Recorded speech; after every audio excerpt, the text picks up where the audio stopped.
Yes, it is time to talk about truth, justice, and the NBA, my regular show that we do periodically, and now we're talking about weekend number 4 of the NBA playoffs. But before we look ahead to the 4 series that are taking place even as we speak, let's talk about the previous 8 series, and all we're going to say is this.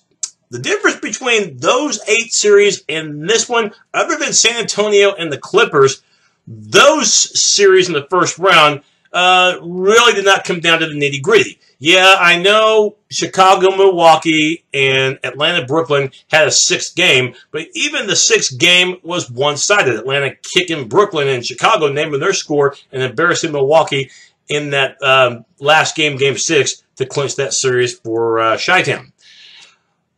Now, all 4 second-round series, the Grizzlies, Warriors, Clippers, Rockets, which we'll talk about extensively, as well as Cavs, Bulls, as well as Wizards, Hawks. So far, the higher seeds do not have the home court advantage, okay? They don't. All those series, all 4, are tied at a game apiece, and I can't ever remember when the last time that happened, when all 4 of the NBA second-round series, the conference semifinals, for both conferences, where it was split after 2 games, all 4.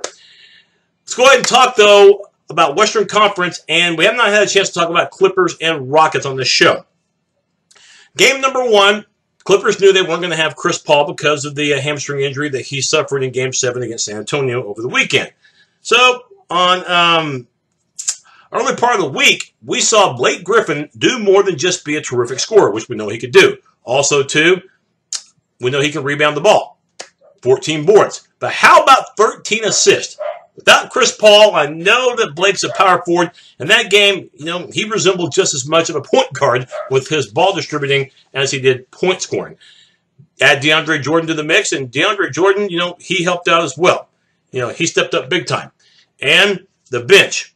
And I know that Jamal Crawford is basically the bench for the Clippers. They just don't have much of one. So if you don't have much of a bench, you better get the most out of your best bench player, and there's a reason why Jamal Crawford is regarded by some as the best 6th man in the NBA. I would agree with that. 21 points in game number 1, 6 boards. And remember, Houston got off to a pretty good start in this game. They got up to a really good start. And then the middle part of the second quarter is when Blake Griffin, as well as DeAndre Jordan, started to take over. And then third quarter, the Clippers would get the lead, and they would widen that lead, thanks in part to Griffin, but also to Austin Rivers, who got the start and did not disappoint with 17 points, as well as 4 3-pointers. In fact, Matt Barnes, I've been critical of him for the most part in these playoffs, but even he made a positive contribution with 20 points, including 3 threes. J.J. Redick played 41 minutes. I'll explain why that's important in just a little bit, but did have 17 points, including 3 3-pointers.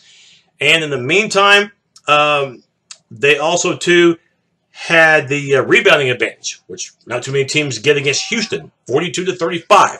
Meantime, we mentioned the Rockets got up to a good start in that game, but I thought really what hurt them was their lack of bench production. In fact, if you take Josh Smith and Corey Brewer, those 2 guys have been valuable bench players this year for Houston, combined 6 of 24 shooting. And by the way, Brewer had 3 turnovers. This was a turnover-infested game. Both teams had over 20 turnovers, with Houston having more with a 23 in the game. And then if you look at the free throw shooting, the Rockets really hurt themselves. 58% from the line. Clippers were in the 70s. Bottom line, though, when LA needed a bucket, they went to Blake Griffin. Doc Rivers, during the game, at one point said, I'm going to need you to do everything. Well, he did. Defense, of course, his points, rebounding, as well as ball distribution were major factors in that game, allowing the Clippers to steal home court, at least for the time being, 117-101. That would definitely require a retaliation from Houston if they did not want to become just like the last victim that the Clippers had, which was San Antonio, another Texas team. Houston had to have a retaliation, and for the first half, it didn't look like it was going to happen. Yeah, don't get me wrong, Houston got the early lead. Trevor Ariza would score 12 points in the opening quarter, and Houston led by 11 at the end of 1. And then Blake Griffin, we mentioned he scored 26 points in Game 1. He scored 26, by the way, in half number 1. I mean, he was unstoppable, and, the Clippers outscoring Houston in that second quarter 41-21, and would take a 9-point lead at the end of the break. But give Kevin McHale of Houston credit. They made adjustments, okay? The biggest adjustment they made sure that Blake Griffin wasn't going to beat them. You know, Blake Griffin, I don't know if you call it spacing the floor, but Houston did the much better job of containing him. We saw double teams where you'd have a player get in front of Blake, get a defender, you know, behind him. And so what that did, it not only made it harder for Blake to move around, but it made it harder for him to see who he could pass the ball to. Because remember, Blake has been a great distributor because we knew that Paul wasn't going to play in game 2 either. Well, Blake got held to 8 points in the second half for a total of 34. He only had 3 assists in this game compared to the 13 that he had in game number 1, and he had some turnovers as well. And the momentum of the game was starting to go toward Houston's way in the third quarter. In the fourth quarter, they took over. Yeah, I know James Hardin took a ton of shots in this game. He took 17, made 7, but he got to the free throw line, made all 15 of his attempts, 32 points for the Beard, the runner-up of the MVP trophy. Showing you why he's so dangerous. I mean, he can hurt you by just getting to the foul line. Didn't even have to have a great game from the field, as long as he contributes somehow. And Dwight Howard, you know, Superman, quote in the quote, 24 points in the game. Also, 16 monster rebounds and only 1 turnover. You get production like that, yeah, you're going to be hard to beat. And then Trevor Ariza, we mentioned the great start he got off to, ended up with 15, including a big three-pointer in the fourth quarter when the Clippers looked like maybe, just maybe, they could take over the game like they did in that second quarter. But, no, Ariza wouldn't let that happen with a monster 3. So Ariza contributed big time. Biggest difference in this game from game 2 to game 1, in which Houston would tie the series at 1 each, at 115 to 109 to score in that one. Rebounding. It was monstrally in favor of the guys from Houston. Talk about a rebound advantage of 14. 54 to 40. Offensive rebounding was amazing in this game. 15 offensive boards for Houston. Only 6 offensive boards for the Clippers. So, 1-1. Of course, Friday night, which we're at right now, May 8th. Clippers going to tip off way too late against the Rockets. A 9:30 Central Time tip. 7:30 if you're on the West Coast.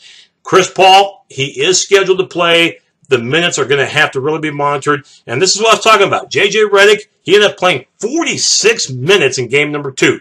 46, okay? Played 41 in the first game. That's 87 total minutes. Way too many minutes. But having, no question, having Chris Paul back is going to help big time. This team, as far as, reliable backcourt players, lately they haven't had them. So you get Paul back, no question that will limit the role that Redick has to play. You still have to have him, but not playing more minutes than anybody else. It's that simple. And by the way, Redick in the game had 12 points, but only had 1 3-pointer. And for playing nearly the full game, just not a great performance for him. But again, a lot was expected of him. All 5 starters, by the way, in double figures that game for the Rockets as well. Now, the other series we're going to talk about real quick is the Memphis, Golden State, and the shocker that happened earlier in the week, in which on Tuesday night we saw Memphis go into Oracle Arena and hand Golden State their first home loss since January. That's right, 97-90. This game was played at an ugly pace, just how Memphis likes it, low scoring, and not too often, by the way, does Golden State lose a game and hold an opponent to under 100, but that was the case. I think that's the first time that's happened this year. Mike Conley, you remember the facial injury that he suffered against Portland? Well, had facial surgery, wore the protective plastic mask, and basically it was one of those things where Tony Allen gave him a pep talk during the game, and he was, no question, eyeing in on Golden State. 22 points for Conley. He only played 27 minutes and only had 1 turnover, and his shooting in the game was fantastic. Well over 65% shooting from the field. Conley, no question, fired Memphis up, and this was a game, again, played at their liking. Steph Curry got the MVP trophy that night, presented to him in front of the fans, but, played just the opposite of an MVP. In the game, he did have 19 points. Problem was, 3-point shooting, him and Klay Thompson, a combined 3 of 17. Ouch, okay? And that's not Golden State ball. Draymond Green, 3 of 11 from the field. So the big 3, they stunk up the joint. And Memphis really clamped down on Klay Thompson especially. Now, I think that was a big key in the ballgame. Tony Allen's one of the best defenders in the NBA. You know, he basically in the game, he did have 9 points. He was a point away from a triple from all the Memphis players that started having double figures. He was the only one that didn't, but he made up for it with 4 steals. So, you know, Allen's so good at clamping down at backcourt players, and his contribution was felt. Courtney Lee had 15 in the game. Zach Randolph, 20 points, 7 boards. And Marc Gasol, 15 points. And he's had an outstanding playoff series, has the All-Star Marc Gasol. Memphis closed out the second quarter on a huge run, 9-0 to end the run. It took it from a 2-point lead to an 11-point lead at 50-39 at halftime. And Golden State tried to make surges, but it would be either a big play by Conley or, you know, the front court of Gasol and Randolph contributing. Game number 3 of Grizz and Warriors will take place at FedEx Forum in Memphis. ABC, it'll be on national television Saturday night. And by the way, Eastern Conference semis, which we'll talk about on the next show. We'll try to get it on Saturday if the weather on Saturday allows us to. Wizards and Hawks from D.C. Game 3 will be a 4 o'clock tip on, I believe, TNT. So that will do it for this edition of Truth, Justice, and the NBA. Again, Memphis and Golden State tied at 1, as are the Clippers and Rockets. And again, that series moves to Staples Center. Again, way too late of a tip-off. 9:30 start Oklahoma time and 7:30 start Pacific time.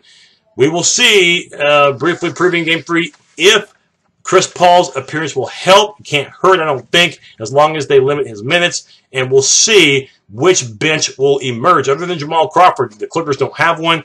And so far, the Rockets bench hasn't really done, you know, just a whole heck of a lot on the overall picture. So we will have another Truth, Justice in the NBA coming soon, and we'll talk Eastern Conference on the next show. Of course, Bulls and Cavs playing even as we speak. Last time I saw it, it was tied in the third quarter in what's been a heck of a series so far. And, of course, the return of J.R. Smith for the Cavs. So long, everyone.